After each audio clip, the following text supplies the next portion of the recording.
Friend, welcome to my channel. আশা করি সবাই ভালো আছেন, সুস্থ আছেন।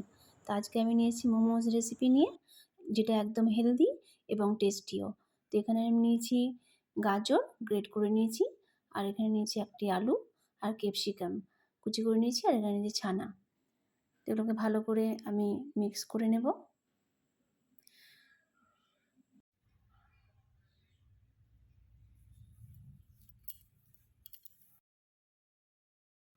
তো এই মোমোটা কিন্তু আমি এখানে কোনো ময়দা ইউজ করব না।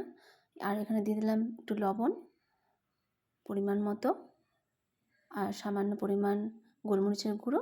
আমি চিকেন মশলা ইউজ করেছি, আপনারা চাইলে নাও করতে পারেন, তবে আমার ফ্লেভারটা খুব ভালো লাগে তাই আমি ইউজ করেছি। আর এভাবে ভালো করে চটকে মাখিয়ে নিতে হবে।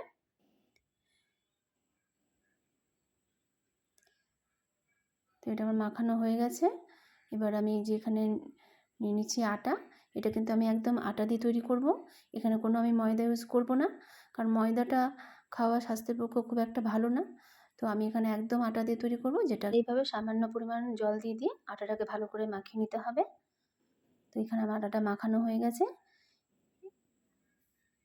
এবার আমি এখানে লেচিগুলো বেলে নেব। তো এখানে আমি এই যে গোল করে এভাবে রুটির মতো করে বেলে নিয়েছি, আর বাটির সাহায্যে এভাবে কেটে নেব। কিন্তু এভাবে যদি গোল করে বেলা যায় তাহলে কিন্তু একটার বেশি এভাবে কাটা যায় না। তো এখানে আমি একটু লম্বা করে বেলে নেব, যাতে একসাথে দুটো লুচির মতো করে কেটে নিতে পারি বাটির সাহায্যে। তো এই যে আমি এভাবে লম্বা করে বেলে নিয়েছি।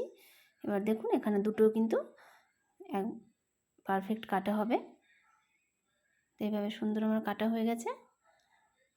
তো এবার এখানে আমি পুরগুলোকে লেচির মধ্যে দিয়ে দিব।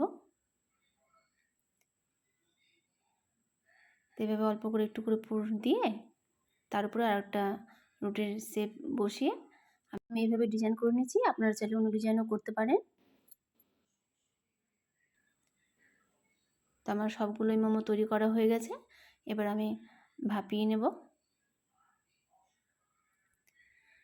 তো এই মোমোটা কিন্তু একদম হেলদি, এখানে আমি কোনো ময়দা ইউজ করিনি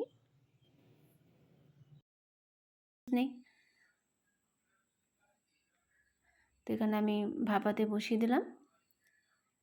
তো যতক্ষণ মোমোটা ওদিকে তৈরি হোক, আমি এদিকে একটা চাটনি তৈরি করে নেব।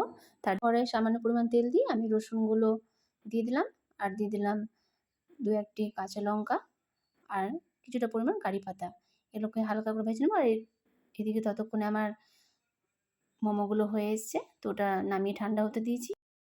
আমার চাটনি তৈরি হয়ে গেছে। সামান্য পরিমাণ লবণ দিয়ে এটা পেস্ট করে নেব, আর সামান্য পরিমাণ জল দিয়ে দিলাম। তো আমার রসুন আর কারি পাতার চাটনি একদম রেডি।